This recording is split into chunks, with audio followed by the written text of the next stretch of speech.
After a wonderful start for today, we're proceeding with our second speaker, who is a man that I'm always very glad to meet and discuss with him, and in this case to present him. Metropolitan Nikolaos Hatzinikolaou, Metropolitan of Mesogaia and Lavreotiki in Greece, is a man who has had a long career in education, an impressive career, having studied and taught in Harvard and MIT. I'm sure that I won't remember all the things that he has covered, but since he has had a very strong presence in the sciences and the humanities and in theology, and has published extensively on all of these areas.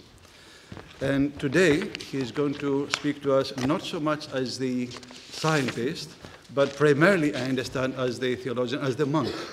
And his presentation is titled "The Desert, Hesychia and Askesis, Then and Now." To be honest, after the so impressive and inspiring presentation of Deacon John Chrysavgis, which I did not want to finish,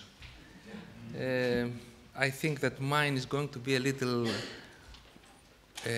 more down to the earth, so to speak, talking about practical images of monastic life, and especially of the meaning of the desert, Hesychia, and Askesis in the past and in present day.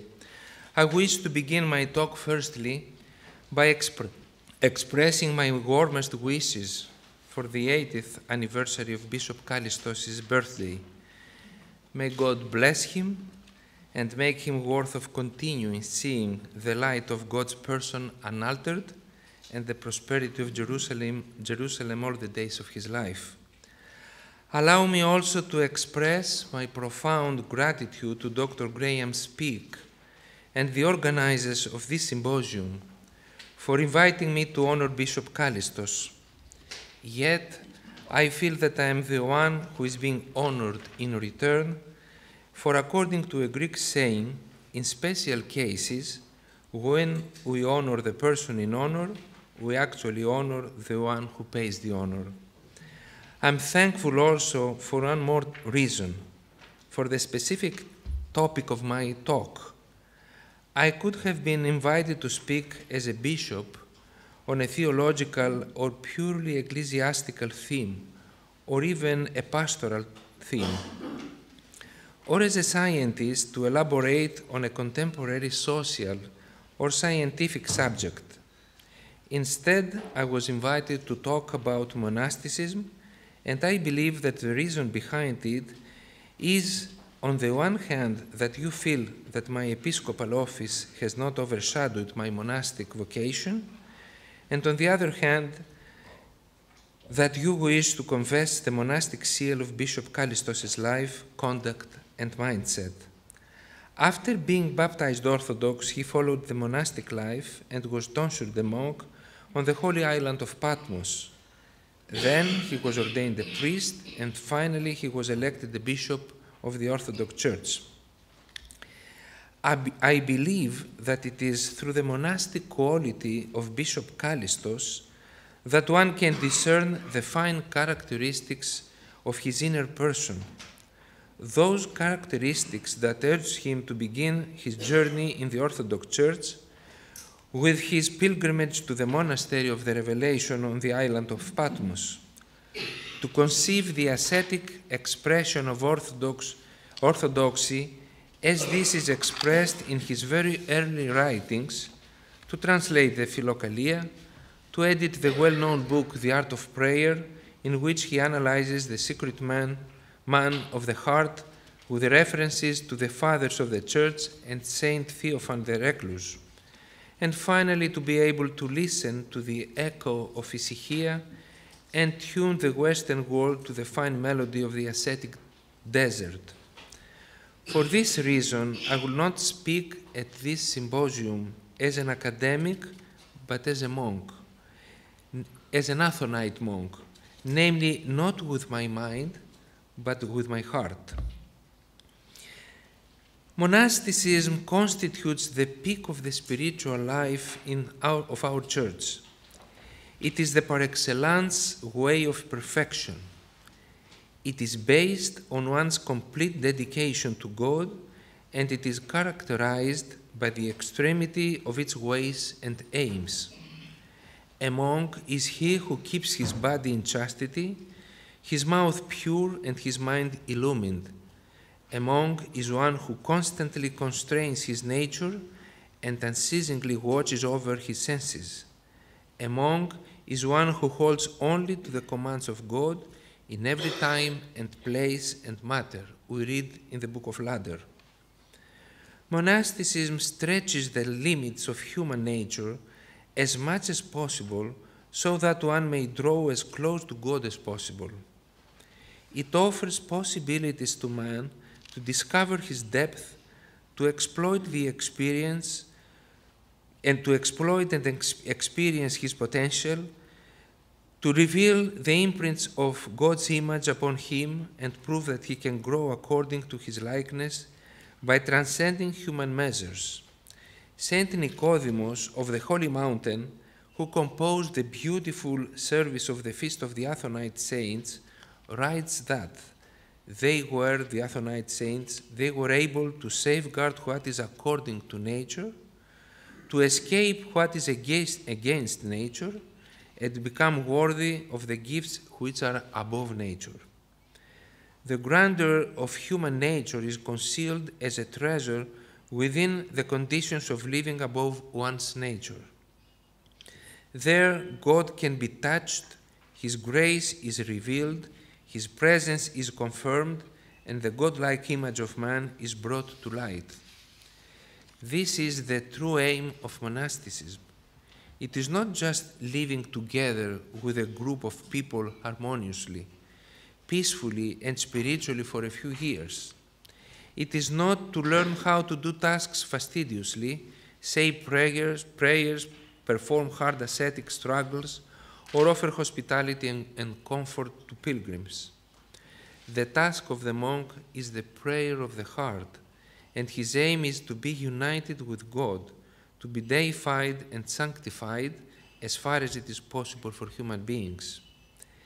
A monk does not follow the monastic way of living merely because he likes it, or because it is something good, but rather because he is called to do so by God. The father of monastics is St. John the Baptist, and the mother of them is the Mother of God. The fruits of monastic life and conduct are the numerous saints and righteous ascetics, a wonderful community of saints who lived more in heaven than on earth, who are related more to the angels than to humans, who can express themselves better in the realm of eternity than in historical time, and whose souls are more lively than their body and material being. Monasticism in the past and in history, the life of monastic ideals is being depicted in books on the lives of saintly ascetics, such as the Gerondikon, Life of the Desert Fathers, the History of Monks of Egypt, the Historia Religiosa, Λαυσαϊκόν, the Limonarion, Spiritual Meadow, and Ευεργετινός. Moreover, the ascetic ethos is expressed by the writings of ascetics during the first centuries of the Church's history, such as the writings of St. Ephraim the Syrian, St. Dorotheos of Gaza, St. Isaac the Syrian, the letters of St. Varsanuphius and John, the teachings of St. Macarius of Egypt, St. Abba Isaiah, St. Mark the Ascetic, the ladder of St. John of Sinai, Philokalia, etc. The foundation of the Cenobitic Orthodox monasticism has been designated by St. Basil the Great and his famous works, the longer monastic rules and the shorter monastic rules. Large Cenobitic monasteries, such as St. Saba, St. Theodosius the Cenobiarch, and St. Efthymius the Great, around the city of Jerusalem, or Studion Monastery in Constantinople, the great Roshan Lavras and various other cenobia on the Holy Mountain and around the world welcomed the life of numerous monks and nuns who longed to dedicate themselves holy to Christ.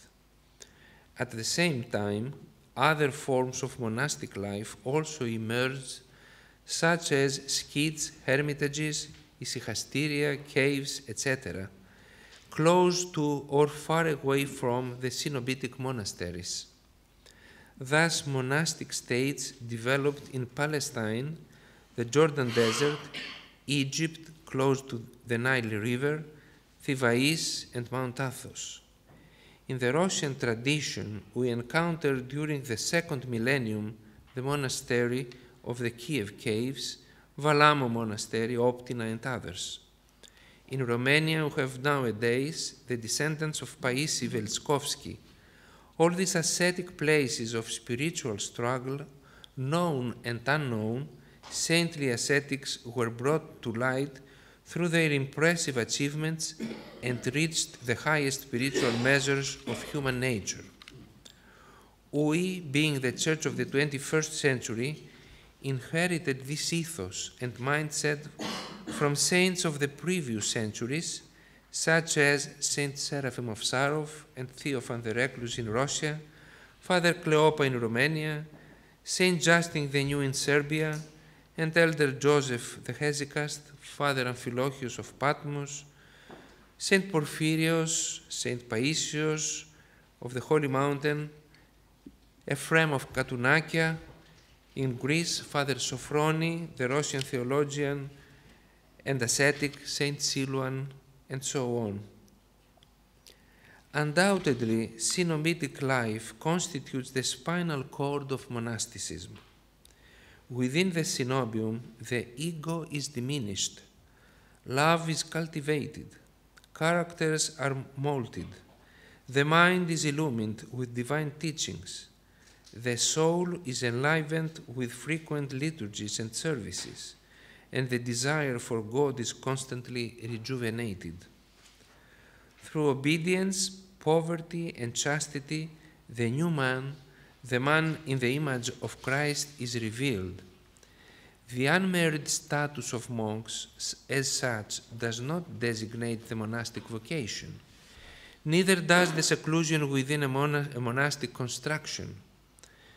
Nor being together with some other monks safeguards the monastic conscience and expression. What constitutes the essence of the monastic mindset is the inner life of unceasing prayer, the uncompromising struggle for the acquisition of virtues, the denial of one's own will, the departure from the world, namely the denial of nature for the attainment of what is above nature, according again to St. John of the Ladder. Nevertheless, in order to reach the peak of the monastic life, one has to pass through three very important stages: the desert, Hesychia, stillness, and Askesis. Three words that are set against the world, all kinds of cares and human weaknesses, and reflect the relationship between the human nature and the divine in its finest form. These words do not only refer to the desertion of our souls from our passions and our own will, or to inner stillness, to the hidden man of the heart. They also reflect the way of life at a deserted place, with absolute external stillness and natural ascesis in the name of God. King David refers to this kind of desert in the book of Psalms. Then would I wander far off and remain in the wilderness. Moreover, St. Isaac replies to one of his disciples' question on the power of the practice of solitude by saying that the practice of solitude mortifies the outward senses and quickens the inward impulses. Intercourse, however, works in the inverse way. Therefore, throughout the years, we see that the monastic tradition of our Orthodox Church is characterized by constant struggles against worldly pleasures, cares, and distractions, as well as against human nature with all its weaknesses. All these stand as obstacles for attaining what is above nature, and thus monks resorted to a form of life in the desert under conditions of absolute Hesychia, stillness, and uncompromising askesis. Allow me to refer at this point to a few characteristic examples of such askesis in a chronological order.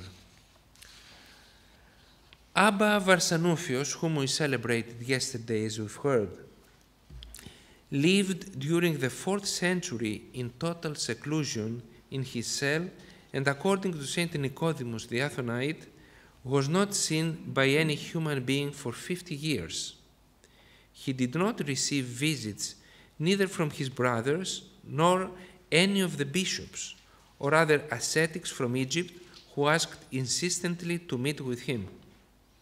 He only accepted visits from Abbot Seridos, who used to bring him 3 small loaves of bread once a week, water, and Holy Communion. One of his letters in his famous book, Guidance Towards Spiritual Life, answers to the questions of disciples, implies that his prayer encountered the prayer of 2 other saints before the throne of God. One was John from Rome, and the other one Elijah from Corinth, and all 3 influenced the volition of God.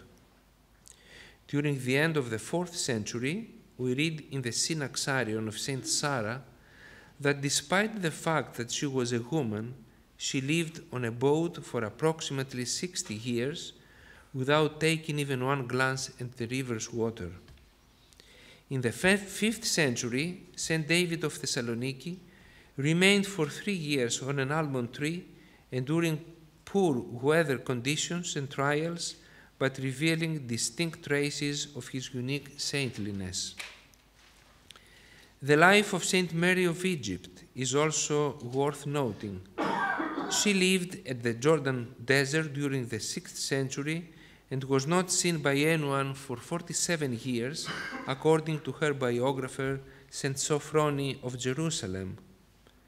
Saint John of the Ladder, another great ascetic of our church, lived at the cave of Thola on Mount Sinai for 40 years during the end of the 6th century. He wrote a unique book on the secret impulses of the soul, describing the virtues and passions and tracing the path towards the unity with God based on his personal experiences during his stay at the cave. Saint Alypius the Stylite lived during the 7th century, standing on a pillar for 53 years. His ascesis was so hard that he developed sores underneath his feet, yet the blood dripping from these sores worked miracles. Saint Simon the Mirth-bearer, a saint of the 13th century, who is the founder of the monastery of Simonos Petra on the Holy Mountain, spent many years, almost 17, within a damp cave that is located next to the monastery. Moreover, the great Nyptic saint of the 14th century, Saint Gregory Palamas, lived in the Holy Mountain, but also at the Skit of Veria, outside the Holy Mountain, for 5 years, being destitute, afflicted, tormented, abstaining from food and water, being alone with God, praying and secretly communing with the Lord. In the 19th century, another great saint, Seraphim of Sarov from Russia, prayed for 1,000 nights, standing on top of a rock, transcending in this way his nature by God's grace, and receiving the light of the Holy Spirit and the fullness of grace by pleasing God. Finally, I will conclude with Saint Theophan the Recluse, Bishop of Tabov and then of Vladimir. He resigned after 7 years from his position as a bishop and retired to the desert of Vushen in total seclusion for 28 years. The life of saints such as the ones of the Kiev caves, the Stylites or the Fools for Christ provoke our admiration and amazement, and at the same time reveal the grandeur of human nature, as this is shown through the life in the desert, Hesychia and Askesis, All these saints lived their graceful life under very hard ascetical conditions for long periods of time, bringing forth fruit with patience and cultivating the good soil. Their life generated wisdom, theology, and unique signs of God's presence. Presently, there is a revival of monasticism after a decline during the 20th century in Greece. This revival started unexpectedly after the millennium celebration of the Holy Mountain in 1963, whereas in the countries of Eastern Europe and Russia after the fall of communism. In these countries, there is an ongoing blossoming of monastic life and in general of the spiritual life until today. In parallel, large monastic communities began to emerge in the West at the end of the 20th century, such as the monastery of St. John the Baptist in Essex, the Metochia dependencies of the monastery of Simonos Petra in France, and most impressively the 20 monasteries and convents in the United States, which were found in less than 30 years under the spiritual guidance of Elder Ephraim, the former abbot of the Holy Monastery of Philotheu in Mount Athos. Undoubtedly, the statistical findings at first glance declare a significant rise, which is of historical importance as well as God's great blessing. Glory to God. In our times, when the person of Christ is being constantly disputed and faith is being gradually weakened, we never expected such a blessing. Actually, we may not deserve it. Nevertheless, there is a question that requires a well-thought reply. I wonder whether there is a progress in the spiritual life that corresponds to this external blossoming of monasticism, which emerged in a very short time during a period of globalized impiety and decline of faith, namely the numerical increase of monastics, the revival of old monasteries, and the founding of new ones, the general enthusiasm for monastic life, the numerous books on monasticism, and the prestigious image of monasteries that impresses even the rulers of this world. How genuine is this revival, and in what ways is today's monasticism similar to the traditional one? If indeed present monasticism is inferior to the one in the past, does this insinuate a deeper change in its ethos, or just simply a decline of its standards? I feel that this subject is very timely and motivates us to search for the truth with a holy concern, as Elder Paisios used to say, without being biased by the illusions of external impressions. At a first glance, the points that call for our attention in regards to Greek and Russian monasticism are of different nature. Our societies are different, our spiritual traditions have different roots, and our history has followed so far a different course. However, we all live in an era which is characterized by a globalized mentality. This means that any social trend or disorder, psychological or other, is transmitted from one nation to another and influences the life of the church and ultimately affects the monastic mindset in a variety of ways, depending on the tradition and individual character of each monastery. The people who join the monasteries come from this modern world, usually at an age when their personalities have already been formed. Education, social values, the immediate environment in which they have been brought up, the impact of the Church's teachings and principles all have played a significant role in shaping their mindset, faith, and spiritual experiences. Based on the above factors, I will try to give a general description of the characteristics, peculiarities, or even pitfalls of contemporary Orthodox monasticism.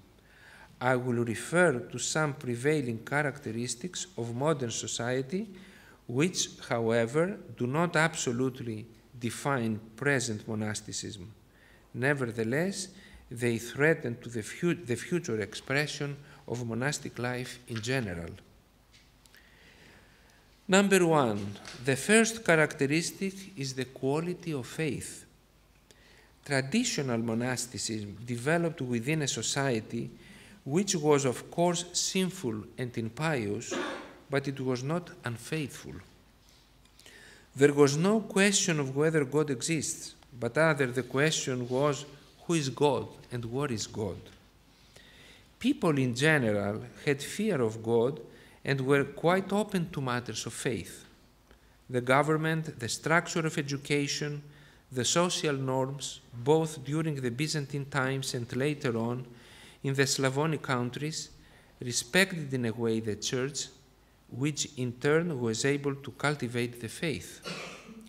As a result, those who followed the monastic life, whether they were ordinary people or intellectuals, were fully aware of their calling and could clearly discern their monastic yearning and prospects. They were humble and simple in the way they experienced their faith. Monastic perspective constituted a natural course to follow, since it emerged from a lively spiritual culture. Today, faith is often either unhealthy or vague or rationalized, because nowadays we learn about it from books and not from immediate experience. Thus, the kind of faith that prevails is the faith of the intellect and not of the heart, the faith of arguments and proofs and not of humble personal experiences. Our relationship with God basically is no longer an existential need, but rather an ideology that we should support, a way of life that we choose to follow, or a set of church rituals that we ought to observe, prostrations, specific prayers, fasting, way of dressing, and so on. The divine signs have been replaced by narrations of imaginary stories, and God's presence is connected more with questions than confirmations. It is as if holiness belongs to the past. It exists so that we can just admire it, and in this way strengthen our faith. It is not part of our life's perspective, and thus we find it difficult to believe that we too can become holy. In other words, in the past, faith was an indispensable part of the culture. It was like a mother tongue, whereas today it becomes like a foreign language. Consequently, monastic life gradually loses its authenticity. It is like a translation or an imitation of an older prototype.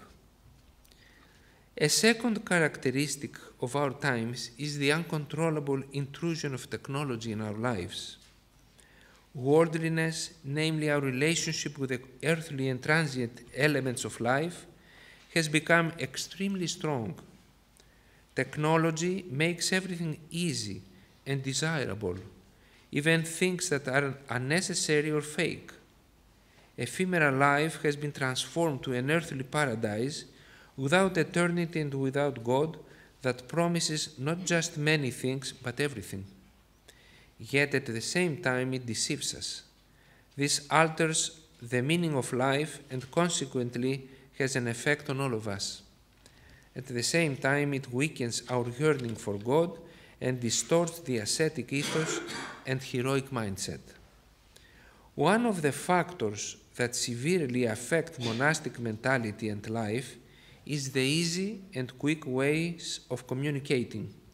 Cars, highways, transportation, airplanes, telephones, mobiles, audiovisual communication, internet, Skype, GPS, etc.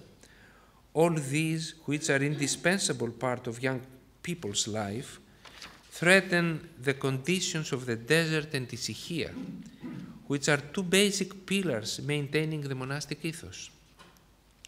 Gradually, we all learn to live in this way. It is easy and fast to reach even the most distant monasteries without making any personal sacrifice.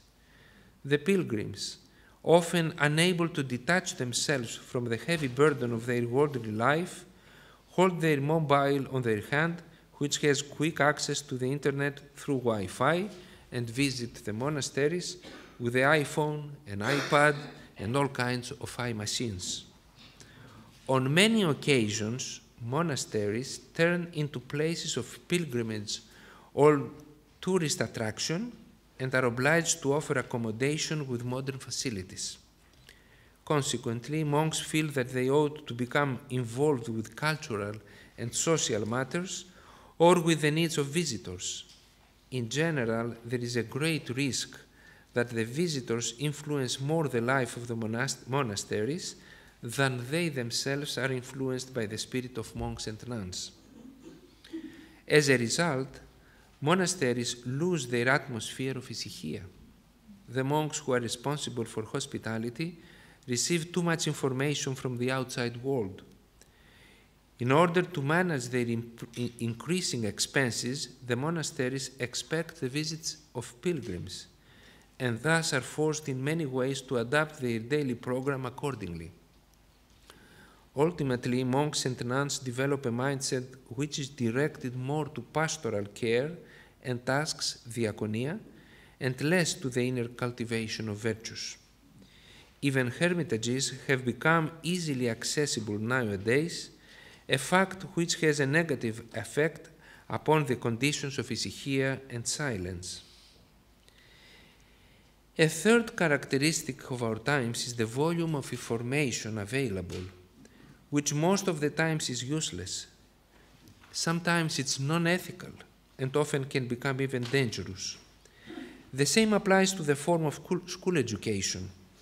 Today, young people, some of whom will eventually become monastics, have been brought up with mobiles, video, computers, internet, Facebook, and Twitter. Their mind is filled up with a multitude of images and useless information. They have learned to do everything by just pushing a button, and therefore are deprived of the reward of their personal accomplishment. They do not use their legs because they go everywhere by car or use the elevator. They do not use their mind because they rely on the computer machines.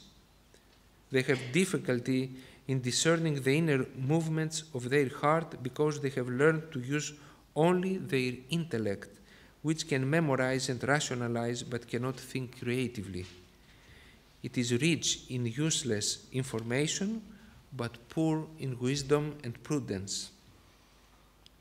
This is the youngster that is representative of our times. How can such a person conceive the message of Philokalia? How can a dizzy mind experience miracles as signs of God, the spirit of sacrifice as the sole privilege, humility as glory, poverty as incessant wealth, prayer as union with God? He may eventually try the monastic life, but feel disappointed, or alter its essence by living in extreme askesis without discretion, full of unhealthy desires and delusions. A typical example is the difference between the monastery of the Kiev caves and the actual caves themselves. The life in the monastery differs a great deal from the life that is reflected from the incorruptible bodies of the heroic saints who were enlightened by the uncreated light when living inside these caves. There is nothing negative about the contemporary Kiev monastery, but it has no relationship with the old caves.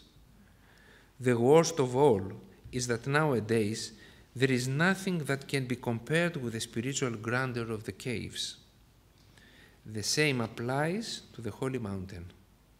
A visit to the hermitages of Karoulia or Katunakia and a comparison to older photographs convinces us of the spiritual decline of our era. Where one could find small, humble, and poor caves that provoke tears of compunction, today sees big modern constructions with large rooms for visitors' accommodation and verandas overlooking the sea view. Those caves that emanated a fragrance from the sweat and tears of the heroic ascetics are now transformed to places of monastic earthly life. It is tragic to think that not only are we unable to build contemporary hermitages or live ascetically in new caves, but we cannot even respect the old ones so as to be humbled just by looking at them. It is not bad to have some comfort in everyday life or even in a monastery, but it is inappropriate to live comfortably in the most ascetic place on earth. It is totally unfit to have a mobile communication antenna in the middle of a desert or next to a hermitage. Another characteristic of our era is consumerism, amenities, and the variety of food and medication. All these gradually intrude in life of monasteries and consequently create new needs. The meaning of the word necessary has been altered. The way monastics deal with bodily illnesses and medical treatment has changed, and at the same time the meaning of life and death has been distorted. The amount of medication tends to exceed the amount of food. Quite a few monasteries on Mount Athos have heliports. This fact creates a feeling of safety. If someone falls ill, he can immediately be transferred to a hospital. And this is not an insignificant detail. Human protection and safety is undesirable in the life of monks, of the ascetics. Death, without realizing it, from a desirable dormition is transformed into a tragic event. Moreover, fasting has lost its essential meaning. Large kitchens, huge dining rooms, even during the days of strict fasting, offer a variety of foods that their chemical composition complies with the rules of the Church, but their artificial flavor contradicts the meaning of abstinence, askesis, and naturally that of fasting. How can all this be compared with the exemplary life of the monks in Egypt or the caves of Kiev that we read in the ascetic writings? Nevertheless, many of the present-day monks were inspired by these books, and it is through these books that they distinguish the echo of their calling. A fifth characteristic is the change of the way of living, namely the detachment from the natural world, the lack of contact with nature, and the absence of stamina, all of which result from the urban way of life, have significantly limited the physical endurance of the young monks. They cannot tolerate too much. They cannot stand up for long. They get easily tired. We get easily tired. On the other hand, in regards to women's monasticism, monastic life is more centered on social work, handicrafts, or farming production, rather than on praying and dedicating time in the cell.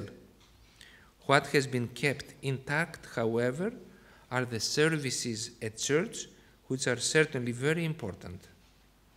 Yet these have to be coupled with inner prayer, personal time in the cell, as well as with an honest and close spiritual guidance by the elder or the abbess, so as to bear spiritual fruits in the life of nuns.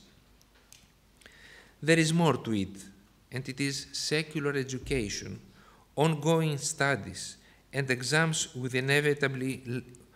inevitably lead to sedentary life, competition, uncontrollable speed and hastiness, develop anxiety and stress, excessive tiredness, from a very young age, as well as limited mental endurance, inner pride and arrogance. If we add to all of the above the worldly philosophy of human rights claim, the total decline of ethical barriers, the prevalence of self-centered attitude, and the lack of personal sacrifice, one can easily understand why a monk who enters a monastery with these conditions at hand, he will eventually claim his rights, get mentally tired, and look for a change, since he will be unable to endure the eventual hardships. He will be already exhausted from the very beginning of his monastic struggles, and will find it difficult to practice obedience and come face to face with his sins. Thus, he will sink into his thoughts, will start moving from one monastery to another, become estranged from his elder and enslaved in his own will. He will be unable to endure life in the desert, askesis will be too difficult for him, and Hesychia will distress him. I will conclude with the last characteristic, the monastic's relationship with the elder. In some cases, there is no relationship whatsoever between a monk and his elder, and as a result, the monk becomes self-sufficient. In other instances, it is based on a psychological dependence on the elder and not on a free spirit of obedience. Or the relationship is based on the monk's personal admiration towards his elder and not the latter's spiritual guidance. This is a very delicate point and represents a pathological syndrome of contemporary monasticism, which emerges from lack of inner strength and wisdom. So, on the one hand, monks and nuns need more and more spiritual guidance, but on the other hand, there are less and less wise elders who can try to who can carry the load of their problems. All the characteristics that we mentioned so far are definitely set against life in the desert and basically destroy the conditions for practicing Hesychia and Askesis. Seeking conveniences and being subjected to one's own will leaves no room for ascetical struggles. Moreover, alienation from natural life is incompatible with the life in the desert. In order to overcome nature's difficulties, first you have to get to know it, to find out its secrets and particularities. In order to struggle, both body and soul ought to be in good shape. Limited endurance, fears, insecurities, along with the harshness of the desert, will be detrimental. That is why our era favors more cenobitic life rather than life in the desert. Nevertheless, although all of the above demonstrate certain weaknesses of contemporary monasticism, in no way do they affect its value.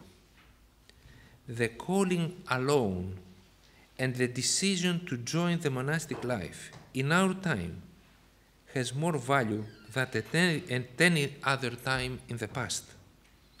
For one to hear the calling of God in this noisy, in the general meaning of the term, era, means that he is open to receive spiritual messages. For one to turn his back to the beauties and challenges of this extremely attractive world means that God inhabits in his heart, and this is not insignificant. It says in the Gospel, moreover, it's not in the Gospel, in the Romans, moreover, the law entered that the offense might abound, but where sin abounded, grace did much more abound. It is this grace that exists and we ought to discover nowadays. It is important, however, to learn to discern the truth of life as well as the truth of our inner self, and not consider ourselves better than we actually are. Elder Paisios, a contemporary saint, used to say, if we want to benefit from the writings of Saint Isaac, we should not read his writings so as to imitate him. We cannot do so, for we will eventually be disappointed. We read his wise teachings so as to humble ourselves. Perhaps we do not have the strength to imitate the life of older monks, yet we ought to study their way of living so as to humble ourselves by comparing our own life to theirs and try to preserve their own ethos. Consider the outcome of their way of life and imitate their faith. If this were true, we would not alter the ethos of their conduct, and we would specify with greater accuracy our own spiritual limits. Many people believe that it is not possible to follow the ascetic life in our times. This sounds as a poor excuse that we ought to avoid. I ask for forgiveness for what I'm going about to say. The traditional way of monastic life, the conditions of desert and Hesychia are being preserved with admirable consistency by the Copts in Egypt, as well as in just a few of our monasteries and skeets. Perhaps instead of finding excuses to ease our conscience or getting disappointed, it would be better to be critical of ourselves for compromising with worldly comforts and for being alienated from the life of prayer, stillness, and askesis. Father Paisios, again, managed to survive without food. I stayed 6 months with him. I have never seen him eating.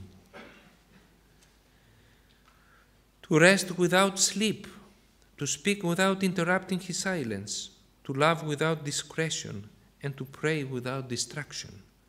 He used to say that all monks should avoid as much as possible modern means in the operation of the monastery and should respect the desert by adapting to it. Then the desert will grant us its divine stillness, and we shall be assisted in the desertion of our souls from the passions. Moreover, we ought to bring to our minds constantly the lives of the older ascetics, which constitute our lost treasure, even if we are unable to understand it. Due to lack of such spiritual experiences, let us resort to reading about them in books. These will help us acquire a correct mindset and drive and desire for such a life, and will cultivate self-criticism and humility, which is so indispensable for spiritual life. Concluding my presentation, let me refer to some patristic writings on specifying the meaning of the term Hesychia. Saint Simeon the theologian writes, "Stillness is an undisturbed state of the intellect, the calm of a free and joyful soul, the tranquil, unwavering stability of the heart in God, the contemplation of light, the knowledge of the mysteries of God, the abyss of divine intellections, intercourse with God, and unsleeping watchfulness, spiritual prayer, and finally union with God." Nikitas Tithatos describes the yearning for Hesychia as follows: "If you wish to see the blessings that God has prepared for those who love Him, then take up your abode in the desert of the renunciation of your own will and flee the world. What world? The world of the lust of the eyes of your fallen self, the presumptuousness of your own thoughts, the deceit of things visible. If you flee from this world, then light will dawn for you. You will see the life that is in God, and the medicine of your soul, that is tears, will swiftly well up in you. In this way, living in the world and among people, you will be like a man living in the desert and seeing no one. When our soul is touched by this kind of ascetic life, although we may not have the strength to make the decision to flee from this world, yet we may become humbled. Humility is greater than askesis. The secret meaning of the desert and Hesychia is described in Philokalia. Stillness, which is the basis of the soul's purification, makes the observance of the commandments relatively painless. It has been said, "Flee, keep silence, be still, for herein lie the roots of sinlessness." Nevertheless, salvation and sanctification are not achieved only through askesis and Hesychia, but also through diaconia and communion. Living in communion with each other within a monastic community may be equally beneficial.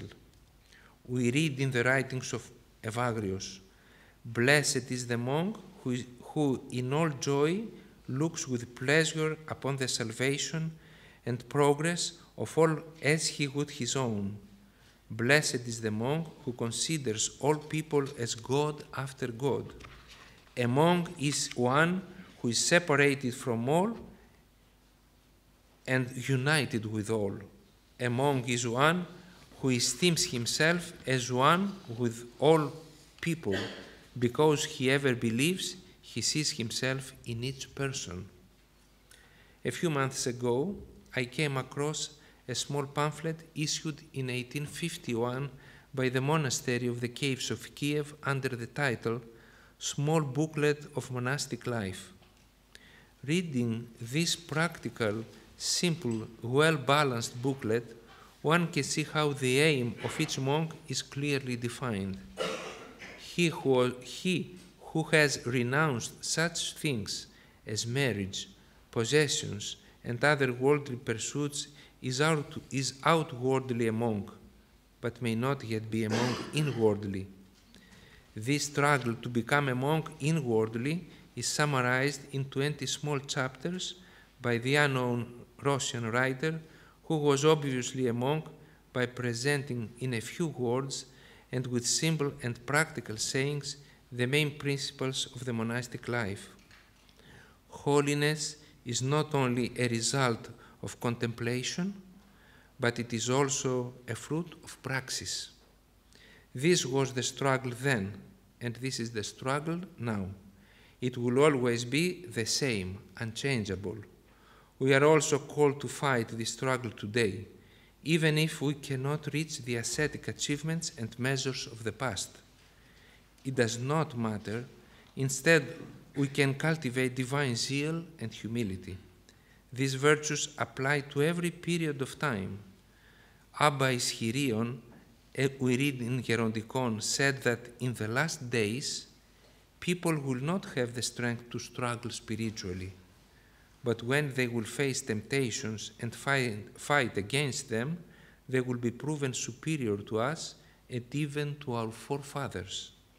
Therefore, what is worth is not so much askesis and Hesychia per se, as it is to have patience and endurance in times of temptations. I will conclude with the words that Father Paisios used to repeat quite often. The few achievements that the faithful of the last days will manage to accomplish in their spiritual lives will be worth more than the many achievements of the faithful in the older times. It is not so necessary to correct our monastic way of life as it is to cultivate inner watchfulness. Thank you.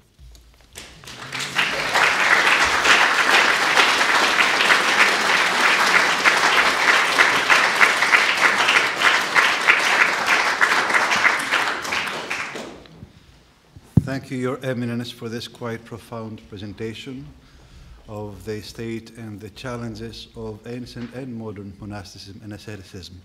So we do have about 15 minutes until we break for lunch.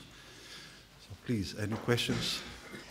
Speaking as a married man with a child, I was interested in your comment, if I understood you correctly, about the potentially enormous spiritual benefits of the cenobium and the cenobitic way of life as revived so wonderfully on Mount Athos in recent decades. It did prompt a question, which I put to you, and that is, to what extent can the Christian family be an effective cenobium? for the development of Christian life, as you said at the start of your talk, that is graciously according to nature and above nature? Of course, my topic was about stillness, Hesychia, Askesis, and desert. It is not just about synobium. In any way, I feel I grew up in a family which was a synobium. And I have the sense that it is the same chances. I don't think that the purpose is to go above nature. It is not to deny nature. It is to use your nature in order to grow spiritually and receive the grace of Christ. And this can be done in a very good way within a family life. As a bishop, I kept the task of receiving, listening to holy confessions. I can tell you that there are many people who live much better than monastic in a synobium or monastics in the desert. The family life has gives many opportunities to cut on your own will, to pray together, to bear with the weaknesses and the problems that the other members of the family have. And whereas if you live alone, you may do your own will and actually feed your ego. So I think there is a very good comparison between the two. However, I'm afraid that if you do not pay attention to the point that I was speaking about askesis, desert, and Hesychia, I will give you an example from my life. Even now that I'm a bishop, I have decided to set apart 1 month of the year to live in absolute stillness and Hesychia. So I go 2 weeks at the end of the summer, I would say end of August, beginning of September in Patmos, Your Eminence in Kouvari, he knows that, and stay with Father Ilia. I'm there, and by the end of Great Lent, I'm going to either Mount Athos, where I stay in my hermitage that I used to stay before I was a bishop, and also last year I went to Saint Saba in Judean desert. I can give you some examples.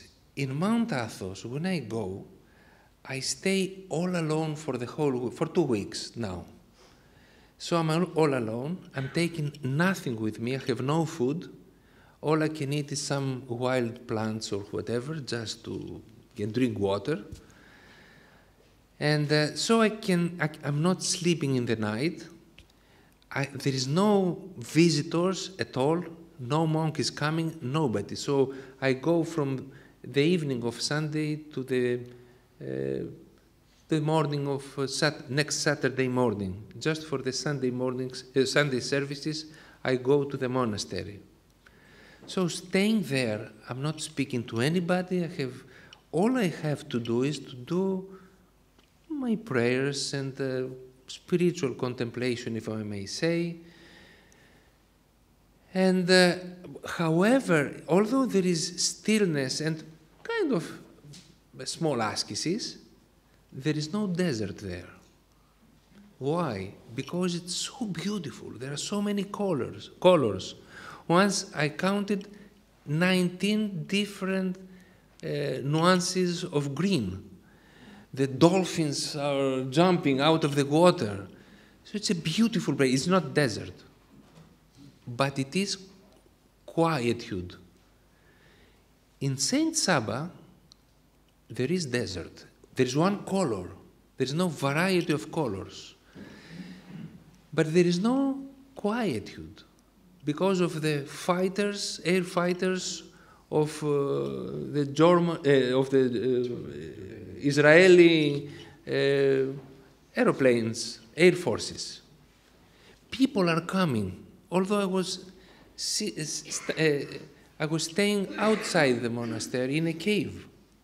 But I had the sense of people around me, people caring about me, and they wanted to bring some food for me. They were thinking of me. This was disturbing somehow the atmosphere of quietude. Now in Patmos it is different. It's a beautiful setting. It is quiet, but it is not desert. But there is a convent next to it, and the nuns are bringing all kinds of stuff because the bishop should not die, and I don't know, so he should survive. So I started developing a dialogue with the atmosphere that was given by God to spiritually grow, to help myself, and to listen to, if I may say, if I may use the word, to the messages of God within this atmosphere of ascesis, quietude, stillness, and desert. Now, coming back from this atmosphere, I found thousands of people coming with many problems. There I have to empty myself and to commune with them and to share with them the joy of Easter that is coming, great Holy Week, and confession, everything together. I will come back to what Father John said earlier in his previous wonderful talk, that breaking yourself, it may be easier within a family environment or a synobium than it is in desert. In the desert, it's not so easy to break up your own ego. That's all I have to say. I wonder, Your Eminence, could you say a bit more about your experience of Coptic monasticism that you singled out as a good example? I do not have experience. I have some kind of knowledge. As a matter of fact, the abbot of the monastery of Simonos Petras, Father Eliseos, suggested that we should go together. And I had some nuns who were Coptic, and then they converted to Orthodoxy, and they told me much about it. And I have seen, I want to visit. I have never visited Egypt, but all I know is that they keep the strict ascetic rule. Of course, this can be done in Russia with 25 degrees below zero temperature or humidity or whatever. So I have no personal experience, but I know that the Coptic tradition up to today keeps faithfully the basic order of ascetic life. There are, however, some of the monasteries, I don't want to name some of those, I know some in Greece, even in Mount Athos, but there are not too many. Unfortunately, I don't know, no, I take away this word, unfortunately, but the truth is that today the Synobitic way of life is blossoming in some way, at least in the Greek tradition, and I think that in the Russian too, but we have problems with the ascetic tradition. But this is not bad. We should humbly accept it. That's all I'm saying. It's very difficult for a youngster to go and to have problems with the novices in all the monasteries. It's quite a sacrifice to live without your mobile. They cannot. Your Eminence, I would like to talk to you about and maybe get, hopefully you can give me an answer. Young people, you talked about them, that they are very much into internet and Facebook and all this stuff now. Internet? To the internet. How would you try to get young people interested into spirituality today. And I'm thinking about high school classes and so on. What could we do as priests to make a room for silence? I Thank am you. quite blessed and I'm thankful to internet, because although there are 30 years after I quit my research, I keep up with science due to internet. I know where I'm a physicist, I have done medical studies, I have done biomedical engineering, I combined everything, so I know what nanotechnology does in medicine today, about gene technology, due to internet. If there was no internet, I would be totally cut off. However, now one of the biggest problems that we have with the young people, and especially, I know also some people who want to become monks. The reason why they do not want to go to a monastery is that they are afraid that they will be prohibited by using internet, and they cannot do it. So they develop a totally different psychology and mentality, which has to be in a very spiritual and creative way to be used. However, I don't think that in the monasteries you need internet. You need something totally different. Father Paisios used to insist that if you use much the phone, this is what he said, you can cut the line with your spiritual communication with God. The same with all this bombardment with all information through internet. I think that dramatically changes man and